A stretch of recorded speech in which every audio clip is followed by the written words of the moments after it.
David has a bachelor's degree in biology with a concentration in ecology, evolution, and behavior. His education background informs his research and his perspective on alien anatomy and biology. In 1997, the national television program Strange Universe featured a segment on his research. His artwork has also been seen in Fate magazine, Open Minds magazine, both terrific publications, by the way, and numerous other publications, as well as over the internet. And it is my distinct pleasure to present Mr. David Chace.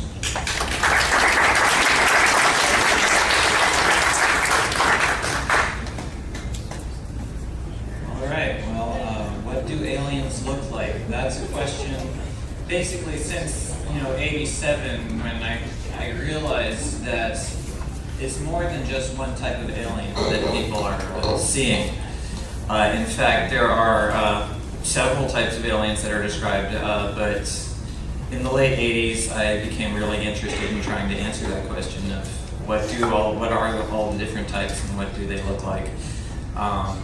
In 1991, I met a woman named Garnett Doonan at a group, UFO Contact Center International, run by Eileen Garut, that was meeting in Federal Way, Washington. And Garnett was the first experiencer that I met, and I can also call her a contactee and an abductee as well.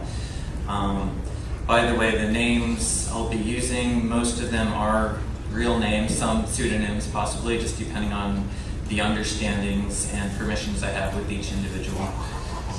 So basically my approach was, I realized that after meeting Garnett that I can actually meet people who've seen aliens and talk to them. And so since I like drawing, that was a good start. Straightforward approach. All right, so I do learn I need to distinguish between beliefs and experiences and focus on the experiences. Just the facts, please. In particular, if I can talk to someone and have them focus on a particular event, this particular encounter experience. For instance, if they saw a gray standing at the end of their hall and they saw it from a particular angle, then I can have a distinct visual memory to focus on rather than them just telling me, oh, this is what it looks like, without a context. So ask people to describe their experiences, ask about the context, when, where, what was going on in their life, and then all the details of each experience, and ask clarifying questions, because in written communication, in spoken communication, and in drawing, any of those by itself has limitations, and there's always a need for clarifying questions and getting more information. How do I know this information I'm presenting to you is accurate? I don't. There are many possible sources of error. Conscious recall and hypnotic recall both have their problems. The aliens do seem to love using screen images, which are images projected into the mind in real time or somehow otherwise created. Screen memories, images people are left with after the fact, like a false memory that covers an event to disguise their appearance and cause confusion about exactly what happened. So I've learned to kind of chill out, get used to uncertainty, get used to not knowing, and put your faith in the future. I put my faith in the future that there is a time still to come when science will have all these answers. And in the meantime, just enjoy the ride. Dan Wright, longtime member of MUFON, an investigator. In 1995, he was doing the MUFON Abduction Transcription Project. This was a quote, multiple groups of entities have been routinely intruding into the lives of Americans, children as well as adults, roommates and married couples alike, and sometimes whole families. A single group typically consists of a few or several entity types or species with differing looks and roles. So I think there's more than just one group with one agenda. I think there are multiple groups, but different species that you do see again and again. In 1995, I also self-published a booklet of the illustrations I'd done over the period from basically 91 to 95, right up before publishing this. And it was called A Visual Guide to Alien Beings. And this is the cover image I created for it at the time using colored pencils and ink and so forth. Nowadays I do use Photoshop for that stuff. It's no longer in print, but if you would like to see a lot of the artwork that was featured in it, you can find those online at my online sketchbook, The Hades, Reptoids, and Aliens. And in about 2010, Kim Carlsberg wrote a book compiling a bunch of different illustrations. Kim Carlsberg is an experiencer from California. Her book was called The Art of Close Encounters. So for that, I did a revised digital edition of the Galactic Family Portrait, as I call it. And I had to add in one of the praying mantis type aliens because they didn't have them in the original drawing. So here's a close-up, kind of showing the different types together based on the descriptions of the witnesses. These are some of the different kinds of alien hands that have been described. Estartlia is a tall female being that Garnet Doonan described to me. She has a hand that has four long, kind of tubular fingers with a little pad at each tip and no thumb. But apparently she can bend her fingers in such a way that she doesn't actually need a thumb. Of course, there's reptilian claws. There's the hand with 4 digits from the Allagash case. And various other kinds of hands that have been described. So what are the most common types or categories of UFO occupants? They're greys, reptilians, Nordics, and insectoids. Insectoids typically praying mantis-like. Hybrids, also fairly common. I don't consider really a primary type because they're more of a derived mix of features from 2 or more different types. And very often people talk about a gray human hybrid. So why these 4 types? I don't know. That's an excellent question, though. And some biological concepts may be relevant to that question as well as the rest of my presentation. Convergent evolution, which is basically creatures from different ancestors evolving to get to a similar final end product, like dolphins and ichthyosaurs. Even though one's a reptile, one's mammal, they both came to a same shape because of the niche they occupy. Neoteny and heterochrony are changes in the timing of and changes in the genes that control the timing of development. That might explain why some aliens, for instance greys, resemble humans with more fetal-like proportions instead of like what we think of as an adult human. Homologous and non-homologous anatomical structures. An example of homologous is the arm of a human being and the wing of a bird are both derived ancestrally from the same structure. Non-homologous would be different parts of the body, different structures. Genetic engineering and transgenesis, or basically manipulating genes, combining genes from different species, what in this phenomenon we sometimes refer to as hybridization or crossbreeding. Those are obviously very important in determining what forms of beings we see because they don't just let nature take its course. They like to get involved in what their forms are. That's something that they're very seems coming up again and again in many cases. And then, of course, there's stuff we don't know, like morphic resonance, which is a theory Rupert Sheldrake proposed, and other dimensions, and whether what's going on in the astral plane, for instance, could have something to do with the physical forms of living things. And of course, not all aliens fall into those 4 categories. There's also little stocky beings, sometimes blue in color, sometimes darker, like even shiny black I've heard described. They tend to have lots of furrows in the skin, kind of a wide nose, and fuller lips than most of the other types. And there's close-up. Often they wear little monk's robes. This is Estartlia, the female being seen by Garnet Doonan.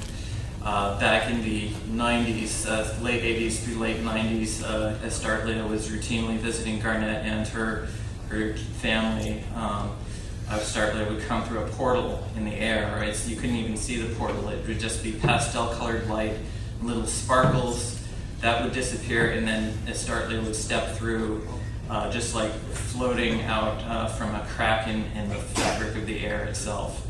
And Startler had never walked on the ground. She always hovered a few inches above the ground.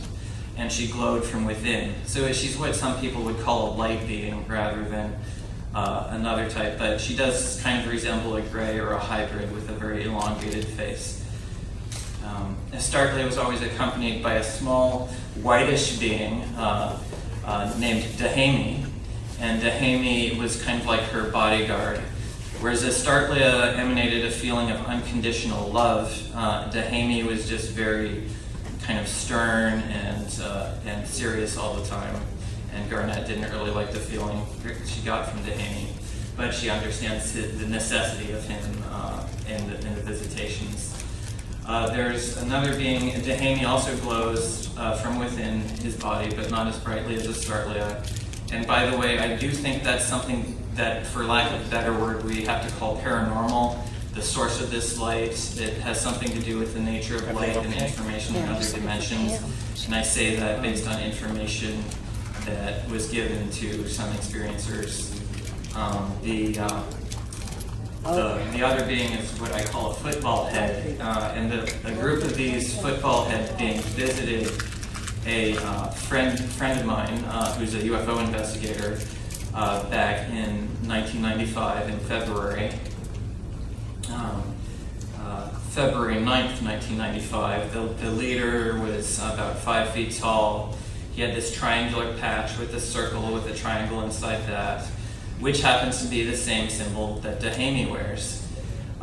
So I did this lineup to show some similarities between these different beings. Of course, one of them is the famous Quasga, who is the leader of the beings from the Andresen affair, which is a famous book by Raymond Fowler on Betty Luca's experiences.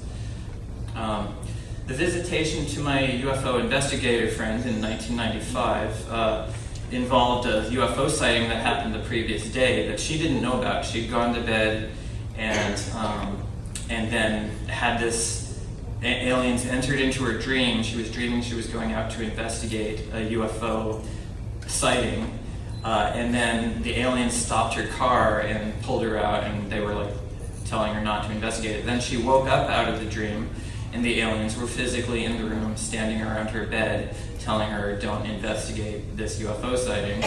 And she basically was telling them to disengage themselves. And they did, apparently they disappeared and left, but they did something to her that heated her body up, and her skin was all red the next morning. And she didn't even know that this sighting had been reported, because her husband had received the call from the National UFO Reporting Center after she had gone to bed. The following weekend, of course, not wanting to pay attention to what aliens necessarily tell us, a group of us from our local MUFON group did go out to investigate the sightings.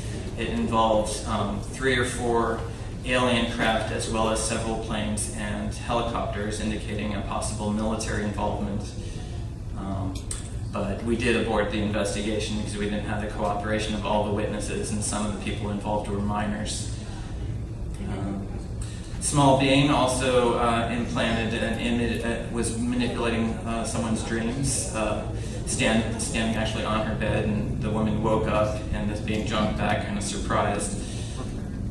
More details of this being, again, not fitting into any of those 4 basic types I listed earlier. This one was, brown skin, very ancient, and felt familiar somehow, as if the woman knew this being from before. Another example of a hybrid type, a couple different ones that were seen by a gentleman aboard a craft. Same gentleman described this female pilot who had vertical slit pupils, but otherwise pretty much human-like. The pupils actually had color to them, like orange. Gentleman also saw these beings on a beach when he was in the military. This was a beach in Panama in 1965.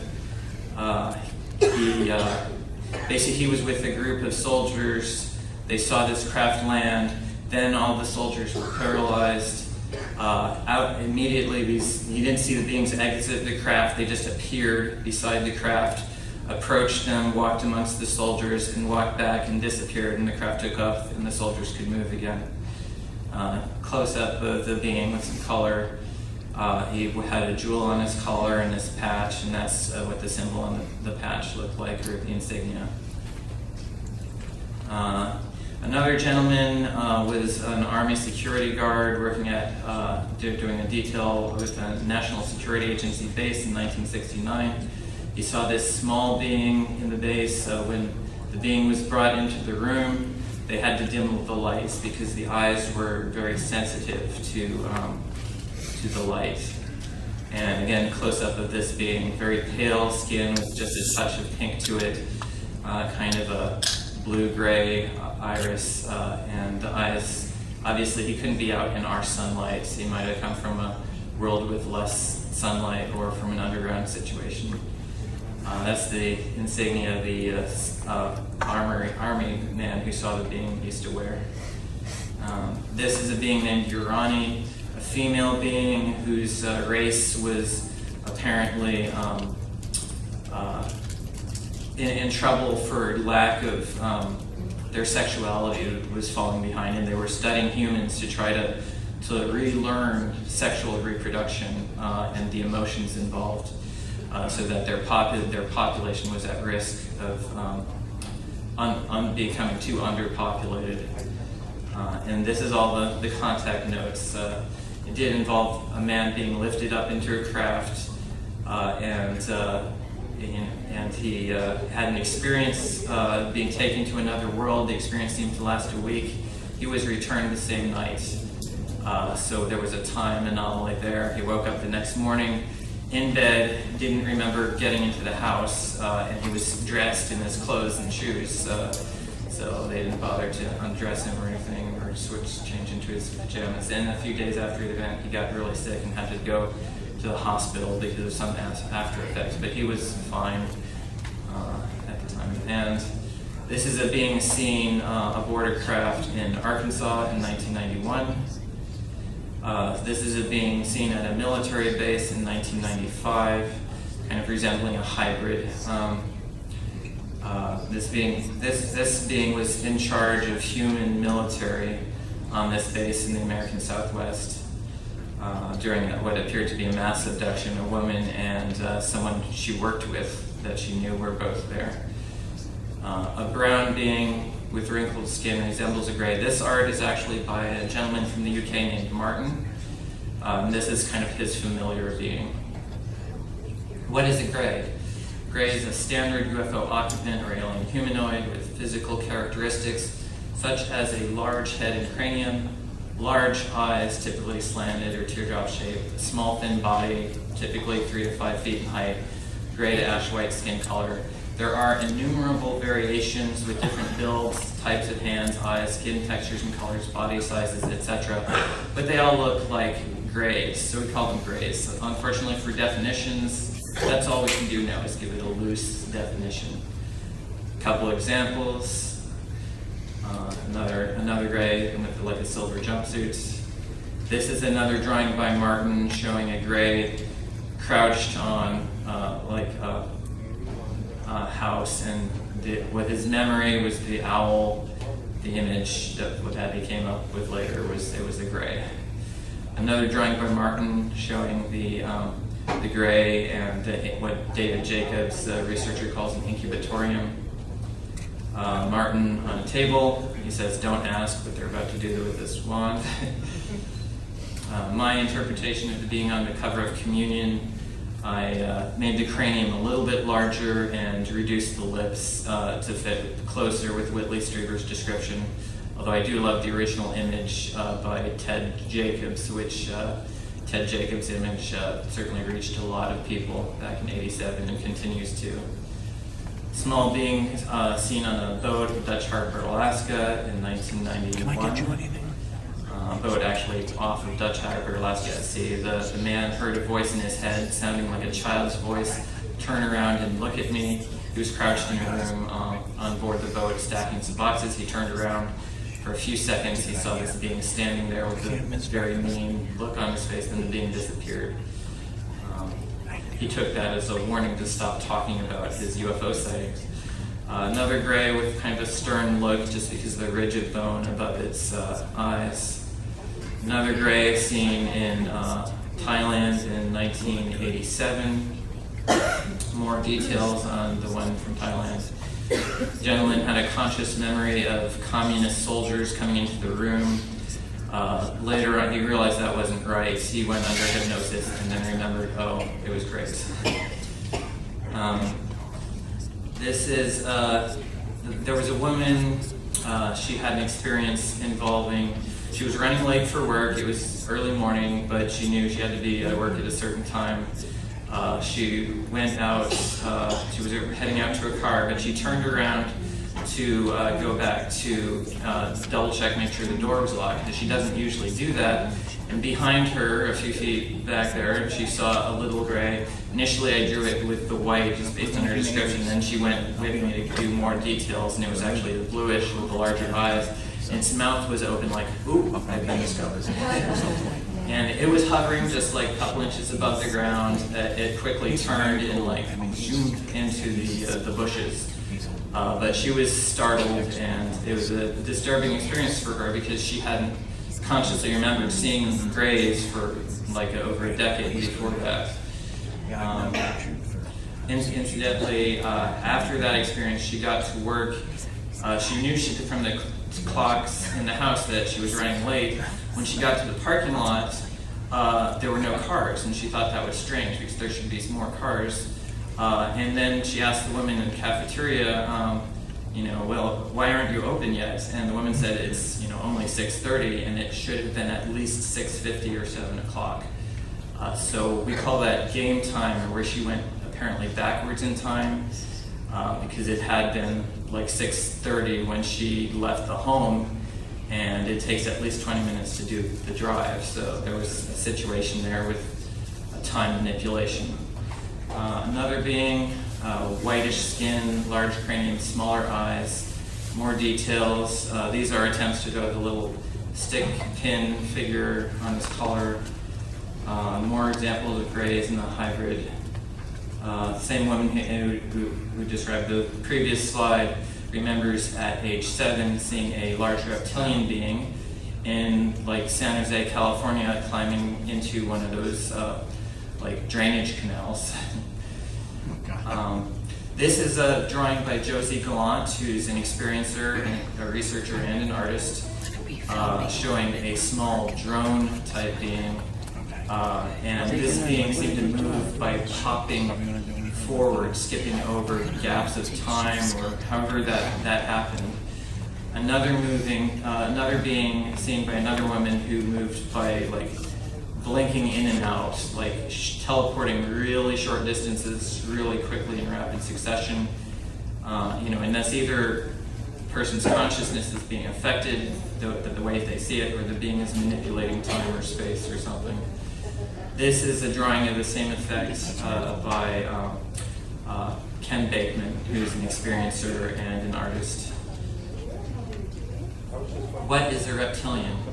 A UFO occupant or a cryptid with reptilian features such as scales, lizard-like snout or muzzle, claws or talons, well-defined musculature and bone structure, yellow iris, and vertical slit pupils. Of course, those are just some of the features. There's variations, different kinds of scales. Sometimes the iris is red. Sometimes the iris can change color. But this is kind of a typical set of features.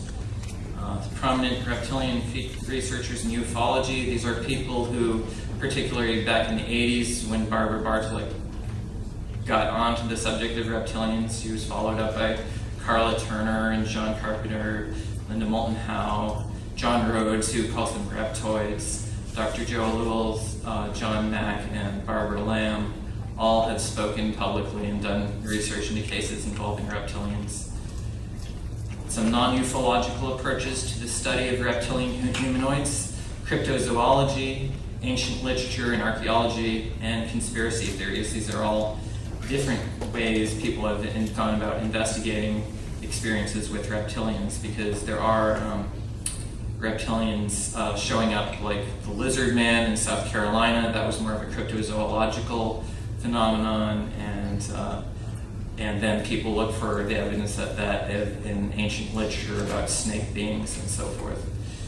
Reptilian contact is not a conspiracy, it is an experience. I want to make that point clear. People are having experiences involving contact, either physical, telepathic, astral, with reptilian humanoids. Cat-eyed grays is kind of a gray reptilian hybrid. The main point I want to get across with this image is the sclera is the white part of the eye. The yellow iris is the muscular portion that expands and contracts to enable the black pupil in the center to open or close to let in more or less light. That's an important detail when you're drawing these beings, that people know what terminology you're using when you're asking about details of the eyes. These little beings were also capable of passing through solid glass and materializing or dematerializing, but they were physical and also left scratch marks on the man's body. So this phenomenon crosses over. These are physical beings, it seems, but with paranormal abilities. Another close-up showing some of the features of the being.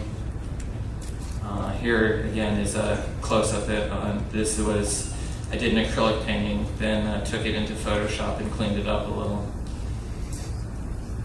This is an actual reptile that exists on Earth. This is an alligator lizard I found in Carmel Valley, California. Also in California in Carmel Valley, I found this baby rattlesnake sitting under a rock. Just to remind you what reptiles look like and why people call these beings reptilians. One of the first cases I had was this being, the woman described very thick tendons or cords going down the throat. I found that's a very common feature in subsequent cases. She also described bead-like scales under the rim of the eye and around the lips, or what would be lips, and under the nostrils. Typically, those locations will have different coloration of the scales. And more drawings or acrylic paintings of the same being. He also had these slits between his eyes and nostrils. Another close-up showing his chest was covered by what she described as resembling a turtle shell. Another reptilian being wearing a hood. My revised version of that being. And there they are as they fit into the galactic family portrait. First acrylic painting I ever did of a reptilian back in '95. Examples, most reptilians seem to have a ridge down the center of the forehead, some have more of a crease, some just have different sorts of scales. Often the colors on the face will be lighter than the back of the head, for example. This is a drawing by an actual witness who saw this being while he was in the military. What he was doing in the military, I don't know. I never met this man. The drawing was passed to me by a mutual friend. And this is my interpretation of it. It's kind of what Barbara Lamb refers to as a lightning strike pupil, because Barbara Lamb saw a being also with the same kind of pupil. Barbara Lamb's a researcher, but after she started working with reptilian experiencers, one showed himself to her in her living room, held her hands, and she only felt positive, warm, loving feelings from that. The message from him was, I just wanted to know that, he wanted you to know that we're real, to help you as you're working with these people. And this is not an exact interpretation. I've worked with Barbara Lamb. Some I couldn't get exact. It had different colors, darker colors. This is, Debbie Tripp mentioned Misha Johnston, who runs a support group. From the early 90s at least, and going back earlier than that, she's had a relationship with a reptilian male named Ayano. And this is an interpretation of Ayano based on Misha's description. As is a revised interpretation, the face should be a little longer, as you can see here. Another man who has seen Ayano, the vision through his third eye, described him more like this. This is what Ayano's body looks like. He has 3 fingers and a thumb with some webbing up to the first knuckle and some kind of armor across the chest. It's a natural part of his body, and he wears a belt. This is Iona's a warrior. He's very friendly and loving, but he is with a group of reptilians that is in conflict with another group of reptilians that told Misha, they were telepathically, they told Misha we were called the Chikara. So this is a Chikara. This is Misha Johnston and Melinda Leslie back in the late 90s were working on together on a website called militaryabductions.com, relating to people's experiences with what today we've come to know as MyLabs, but apparently covert human operations, the human factor involved in alien abduction, following up on what the aliens are doing. In the year 2000, they were both staying together in Misha's apartments in Southern California. They were taken from the apartment in the middle of the night to a military base, which we assume is possibly Camp Pendleton, possibly Miramar, somewhere in that region. On the military base, they each were taken to an underground room, and they encountered a reptilian humanoid who threatened them by implanting a virtual reality scenario into their minds. They were instructed to discontinue work basically on the book about the military abductions that they were working on. So for several after that, Misha Johnston got out of the abduction research for several years because not just that experience, but subsequent experiences with someone trying to run her off the road and someone threatening her in a bar and other things. But she did come back into it, and she now runs the online support group. It did affect Melinda as well, even though the following morning after that abduction, apart from a broken coffee table and the broken door lock, they didn't remember very clearly what had happened. But if you want to know the details of the case, the person to talk to is Melinda Leslie, because she has a fantastic memory. Misha's memory is not as sharp, and what's intriguing is they have different recollection of what the reptilian looked like. Misha, I talked to her in April of 2012, and she gave me this description of a massive gold-colored reptilian with spines on his jowls, a long tail, and red pupils that when he became angry, the pupils expanded, like dilated. And of course, big teeth.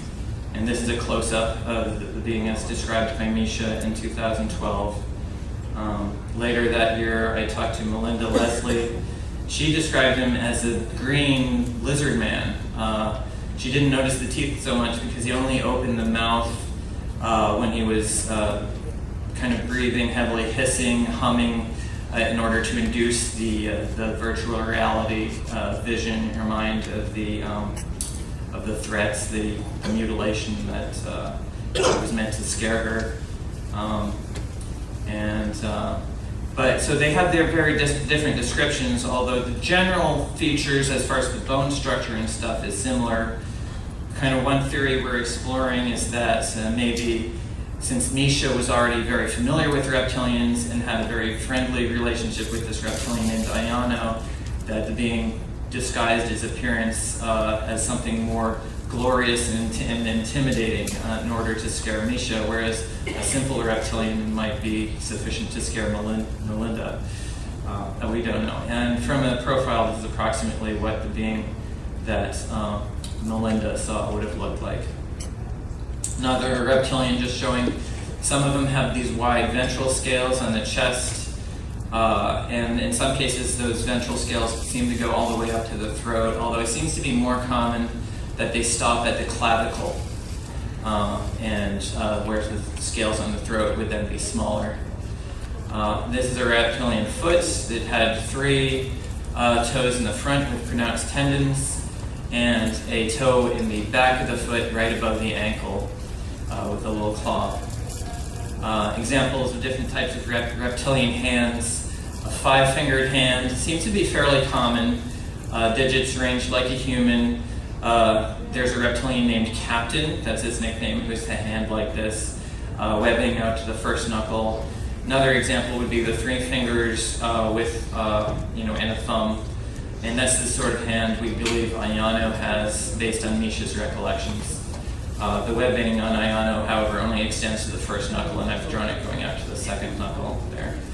This is a situation, a reptilian named Ruby is what we know her as. It's a female reptilian from a gentleman, a hypnotherapist, who was doing a regression on someone back in the early 90s. The woman who was regressing apparently was involved with some group of reptilians. During the regression, a reptilian materialized, and she was wearing this hooded robe, and the therapist asked her, "Are you a master teacher?" And she said in a deep, gravelly voice, which I believe she spoke out loud rather than telepathically, as he recalled it, "You may address me as such." And he said, "Are you of the light, Christ light?" And she just remained silent at that point. And then she was standing like this, covered in the monk's robe throughout that period, so he didn't see the reptilian features. Then she became angry. She pulled back her hood, pulled open the robe, and he could see that she was actually this very muscular reptilian being. Red pupils described that expanded as she became angry, just as Misha described, even though Misha's description conflicted with Melinda's of that reptilian in their situation. Ruby had on one breast this symbol, triskelion, triangle, circle. This is a reptilian named Renjek, as drawn by Ken Bakeman. Renjek is kind of Ken Bakeman's main partner.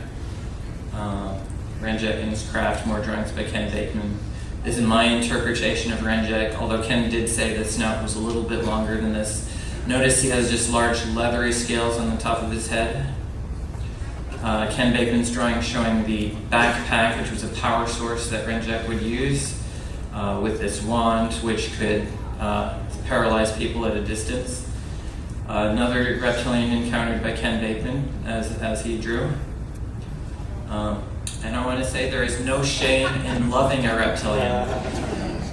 Many of the reptilian encounters, although I talked about some negative encounters there, many people have had very positive encounters with reptilians. People are in relationships with reptilians. Sometimes it's a sexual relationship, sometimes it's more just like a teacher or a guardian. And if you feel love for them, that's okay. Pamela Stonebrook, an abductee who was pretty well known in the late 90s. This is a drawing of her reptilian done by Kisara. Kisara drew this, I believe, back in 1994, and it's been seen all over the internet throughout the late 90s. If you Googled reptilian, this is probably what you would see. Pamela remembers waking up in the middle of the night, in the middle of having sex with a very handsome blonde man who she didn't know. She didn't remember bringing him home with her, but she thought the experience was a pleasant one, and so she went with it, and then he transformed into a reptilian. She got scared, but she began to pull herself out of fear because the communication from him telepathically was very loving. And then he disappeared as if just whisked away into another dimension. And he came back on a couple other occasions, and his last message to her during, I believe, the third encounter was, never be afraid of anything. And she has actually, this is my interpretation of Pamela's reptilian, and she has actually learned out-of-body travel and has targeted him in the astral and has actually gone to him rather than just waiting for him to come to her. This is another friendly, compassionate reptilian in the hood. This is a reptilian who is a guardian. This is, there's a woman, a close friend of mine named Bridget, who has encountered this reptilian back in the early 90s, this reptilian named Captain, who's just a scientist, spoke to her telepathically. After regression, she remembered him actually having the wide horizontal ventral scales across his chest, so I probably need to revise this illustration. His iris color could change from like a red-orange, kind of a fiery red-orange, to a gold-yellow color. This is another image of Captain. He has another name, Quansecutek, and that's just the first 4 syllables because there was more to it that Bridget couldn't really recall. But she settled on Captain because that was easier. And he seemed to be in charge of the crew on the ship. And he had this black uniform that the other members of the crew, which included grays and some other types, used the same. And on the shoulder was a symbol somewhat like this. This is a more revised version of the symbol. Another reptilian with a tail that Bridget saw. This one was green. It came in through her wall. It was moving, leaving kind of a warp trail behind it, moving very snake-like as it came up to her. It put its arms down by its side. The arms morphed into the body, and it turned into kind of a giant snake. Bridget then was whisked away from that experience by Captain. So this being might have been threatening or something, but if so, Captain got her out of that situation. Garnet Doonan has seen reptilians at an underground base and on a space colony she visited, and this is kind of how they lived, how they looked. The darker one is actually the more accurate, but it doesn't show up quite as well. It had flecks, little dark flecks in his iris. Again, the same one, we call it Vectra because it's something that Startlia told to Garnet, but he had a big, solid piece of a scale or plate covering his chest as a natural armor. Tells you something maybe about their ancestry. This is a drawing by Ken Bakeman showing 2 different reptilians he saw, one of which was white, had these flaps of skin under its arms. Same being, people talk about, are these Draco reptilians that have wings? I have not gotten consistent descriptions of wings, but there are people who have seen something suggesting that some of the reptilians do have wings. This is a symbol that the being wore. This one was seen by Simon Parkes. We call this being the White King. Simon Parkes, pretty famous contactee from the UK. This one had something like vestigial wings, but they were actually these rods covered in flesh that could make a kind of a rustling, sound like rustling leaves when you flap them. This is another reptilian. This guy was a shapeshifter in the sense that he would come to this woman on different occasions, and each time he would look like something different, and he would try to pretend to be other beings or people she knew. But in one case he was white with these horns. Another reptilian in profile. There are many that are white. Another white reptilian didn't have any noticeable scales. This one from one of Josie Gallant's illustrations from one of her dreams. A very vivid dream, though, in which there was some communication. I suspect it was more than a dream. Same one. A reptilian named Zatar contacted a woman through when she was meditating. More drawings of Zatar and others of his crew in their biological laboratory on board the ship. And more details of Zatar and a pendant that he wore. And an example of a kind of a reptilian gray crossbreed with features of both reptilians and grays. And another example of such a being. Drawing by Martin of a smaller reptilian species he's seen. These guys, I believe, are only about 4 feet tall or maybe a little shorter. Not much webbing, just a hint of webbing between the fingers. Again, drawings by Martin of this being, and then one in color. This one was a situation, it's probably too long for me to go into, but this was a rape that seemed to occur in a ritualistic fashion. The woman did have, it involved seeing giant snakes, came out of this forest, morphed into reptilian humanoids. 2 of them held her by her arms. One of them raped her. Then they left. She was running through the woods, and then she lost consciousness, woke up in her bed, Her arms were sore, and there were physical after effects. The drawings were done by Josie Gallant, who was a researcher on this case. Another drawing of that being. This is a reptilian drawing by Josie Gallant. Jim Sparks encountered this type. Interesting thing about it is that its pupils actually have color or light in them. The forehead was very ridgy or bumpy. Josie's understanding is that this is actually brain augmentation, something they do to themselves. Another example of something like a reptilian, and the small beings that accompanied it. Erica Getch, a woman who's pretty well known in the experience community, in 1986 had an abduction with some of her friends. On board the craft, she saw this blue being who is a form of reptilian, although he doesn't have obvious scales like some of the others. The message she got from that experience, the main message, I guess, is get past the fear in order to get to the love. This is a drawing by Patricia Mays, an experiencer who's had lifelong telepathic contact with a reptilian-human hybrid. And again by Patricia Mays, showing a combination of mammalian and reptilian features. I guess I'll abbreviate the rest of my presentation. There is substantial evidence that humans are descended from indigenous primates on Earth, but there is a possibility that science can't rule out that there has been extraterrestrial intervention, for example, in our evolution. What is the Nordic?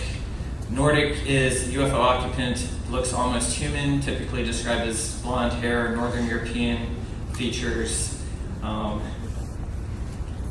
handsome physique. Many variations exist. Not all human-appearing UFO occupants look Nordic, however. A woman I know encountered one who looked like a very tall African American. Some look like Native Americans, so they have different features. Here's some of my drawings of Nordics.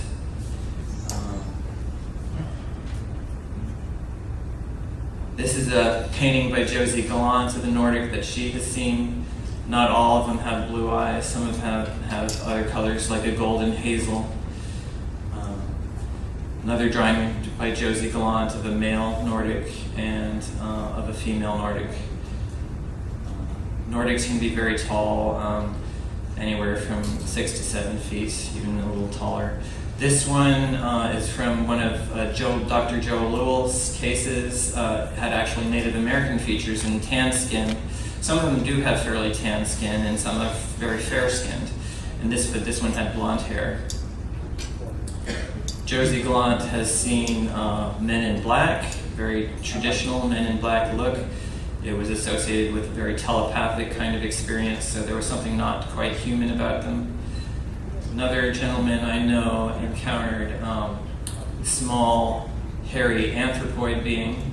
Other mammalian types have been described as bear-like. Some of these may actually be screen memories for other types. Here's some drawings by Josie Gallant showing the hybrid children.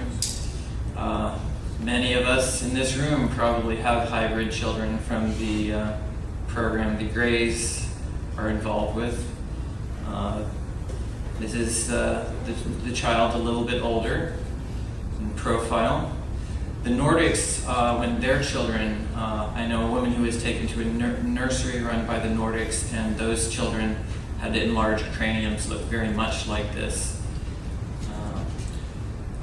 Doctor in charge of the hybridization program with Josie, and this was back when she was in the program a few decades ago. That's another image of that being. He called himself Quasga as well, just like the being from the Anderson case, but obviously he looked quite different. My interpretation of that being. A drawing of a gray by Josie Gallant. This is a hybrid being from a species called the Sasani that many of you may know from the channeling. Daryl Anka channels a being named Bashar, who is one of the Sasani. And as a profile, Josie actually telepathically connected with one of the Sasani in order to do these drawings. What is an insectoid? I'll have to go really quickly on this section. Category of UFO occupants that resemble insects. They have large insect-like eyes and faces, thin limbs with prominent joints, hard body surface resembling a chitinous exoskeleton, and stiff or jerky movements. They typically are described as looking like praying mantis or various other insect-like beings. And I'll just go quickly through. This one's based on my interpretation of Josie's experience. These beings actually healed Josie of an intestinal malignancy back in the early 90s that she was at risk from. This was actually the first praying mantis type I encountered from an experiencer. Did these drawings around 1994. And this shows how its body can bend and so forth. This is similar to the type that Simon Parks is familiar with. These are drawings by Martin of the praying mantis type that he has seen. The mandibles can open up all the way. Very bony hands with very thin, long fingers. Dan Wright, just find the last two slides here. 5 themes in UFO abductions. Dan Wright did the MUFON abduction transcription project from 92 to 97 or 98 when the project kind of ran out of steam. One of the very important themes in UFO abductions is the abductee's sense of having a connection with the UFO occupants, a connection seemingly born from a realm of existence outside of this conscious life as a human, possibly suggesting reincarnation, even multidimensional simultaneous existence, maybe even having an identity as one of the UFO occupants. And finally, my closing quotes to end on a positive note: fear not, worry not, you will become what you desire to be, for we see you as you are in our time, and in our time you are among the stars, and you know who you are, Bashar. Thank you.